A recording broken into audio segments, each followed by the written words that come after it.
ओम नमः शिवाय। श्री शिव महापुराण कोटि रुद्र संहिता 9वां अध्याय।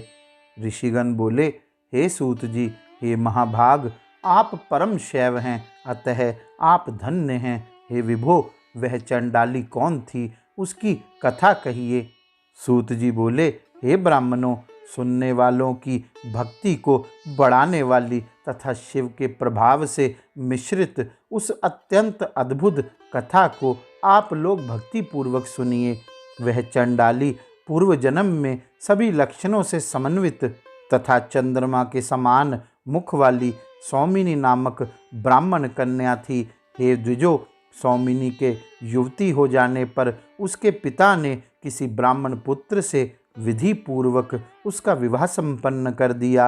हे ब्राह्मण श्रेष्ठो, तदंतर नवीन यौवनशालिनी वह उत्तम व्रत वाली सौमिनी पति को प्राप्त करके उसके साथ सुखपूर्वक रहने लगी। हे द्विजो, कुछ काल बीतने के पश्चात उस सौमिनी का नवयुवक ब्राह्मण पति रोगग्रस्त हो गया और काल योग से मृत्यु को प्राप्त हो गया। पति के मर जाने पर सुशील तथा उत्तम आचार वाली उस स्त्री ने दुखित तथा व्यथित चित्त होकर कुछ काल अपने घर में निवास किया। उसके अनंतर विधवा होते हुए भी युवती होने के कारण काम से अविष्ट मन वाली वह व्यभिचारिणी हो गई। तब कुल को कलंकित करने वाले उसके इस कुकर्म को जानकर उसके कुटुंबियों ने परस्पर मिलकर उसके बालों को खींचते हुए उसे दूर ले जाकर छोड़ दिया। कोई शूद्र उसे वन में स्वच्छंद विचरण करती हुई देख अपने घर ले आया और उसने उसे अपनी पत्नी बना लिया।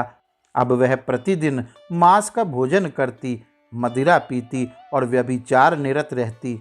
इस प्रकार उस शूद्र के संबंध से उसने एक कन्या को जन्म दिया। किसी समय पति के कहीं चले जाने पर उस व्यभिचारिणी सौमिनी ने मद्यपान किया और वह मांस के आहार की इच्छा करने लगी। इसके बाद रात्रि के समय घोर अंधकार में तलवार लेकर वह घर के बाहर गोष्ठ में गायों के साथ बंधे हुए मेषों के बीच गई। उस समय मांस से प्रेम रखने वाली उस दुर्भागा ने मद्य के नशे के कारण बिना विचार किए चिल्लाते हुए एक बछड़े को मेष समझकर मार डाला।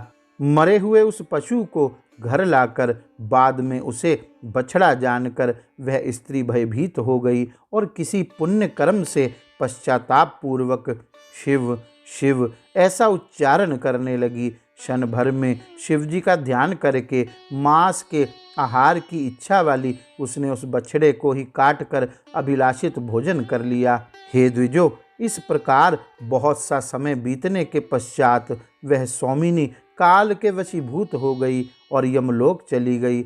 यमराज ने भी उसके पूर्व जन्म के कर्म तथा धर्म का निरीक्षण कर उसे नरक से निकाल कर चंडाल जाति वाली बना दिया। यमराजपुरी से लौटकर वह सौमिनी चंडाली के गर्भ से उत्पन्न हुई। वह जन्म से अंधी एवं कोयले के समान काली थी। जन्म से अंधी, बाल्यावस्था में ही माता पिता से रहित और महाकुष्ठ रोग से ग्रस्त उस दुष्टा से किसी ने विवाह भी नहीं किया। उसके बाद वह अंधी चंडाली भूख से पीड़ित एवं दीन हो लाठी हाथ में लेकर जहाँ तहाँ डोलती और चंडालों के जूठे अन्न से अपने पेट की ज्वाला शांत करती थी। इस प्रकार महान कष्ट से अपनी अवस्था का बहुत भाग बिता लेने के पश्चात वृद्धावस्था से ग्रस्त शरीर वाली वह घोर दुख पाने लगी। किसी समय उस चंडाली को ज्ञात हुआ कि आगे आने वाली शिव तिथि में बड़े बड़े लोग उस गोकर्ण क्षेत्र की ओर जा रहे हैं। वह चंडाली भी वस्त्र एवं भोजन के लोभ से महाजनों से मांगने के लिए धीरे धीरे गोकर्ण की ओर चल पड़ी। वहां जाकर वह हाथ फैलाकर दीन वचन बोलती हुई और महाजनों से प्रार्थना करती हुई इधर उधर घूमने लगी। इस प्रकार याचना करती हुई उस चांडाली की फैली हुई अंजलि में एक पुण्यात्मा यात्री ने बेल की मंजरी डाल दी। बार बार विचार करके यह खाने योग्य नहीं है, ऐसा समझकर भूख से व्याकुल हो उसने अंजलि में पड़ी हुई उस मंजरी को दूर फेंक दिया। उसके हाथ से छूटी हुई वह बिल्व मंजरी शिवरात्रि में भाग्यवश किसी शिवलिंग के मस्तक पर जा गिरी। इस प्रकार चतुर्दशी के दिन यात्रियों से बार बार याचना करने पर भी दैव योग से उसे कुछ भी प्राप्त नहीं हुआ। तब इस तरह से अनजाने में उसका शिव चतुर्दशी का उत्तम व्रत और अत्यंत आनंददायक जागरण भी हो गया। उसके पश्चात प्रभात होने पर वह स्त्री महान शोक से युक्त होकर धीरे धीरे अपने घर के लिए चल पड़ी। बहुत समय के उपवास से थक चुकी वह पग पग पर गिरती हुई उसी गोकर्ण क्षेत्र की भूमि पर चलते चलते प्राणहीन होकर गिर पड़ी। उसने शिवजी की कृपा से परम पद प्राप्त किया। शिवगण उसे विमान पर बैठाकर शीघ्र ही ले गए। हे ब्राह्मणों, पूर्व जन्म में भी इस व्याभिचारिणी स्त्री ने जो अज्ञान में शिवजी के नाम का उच्चारण किया था, उसी पुण्य से उसने दूसरे जन्म में महाबलेश्वर के दिव्य स्थान को प्राप्त किया। उसने गोकर्ण में शिव तिथि को उपवास करके शिवजी के मस्तक पर बिल्वपत्र अर्पित कर पूजन किया तथा रात्रि में जागरण किया। निष्काम भाव से किए गए इस पुण्य का ही फल है कि वह आज भी महाबलेश्वर की कृपा से सुख भोग रही है।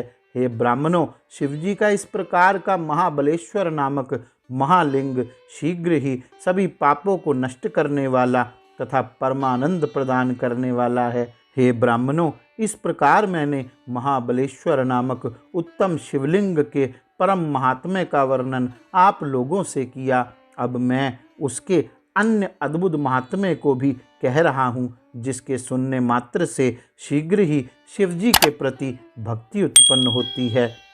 इस प्रकार श्री शिव महापुराण के अंतर्गत चतुर्थ कोटि रुद्र संहिता में चंडाली सद्गति वर्णन नामक 9वां अध्याय पूर्ण हुआ।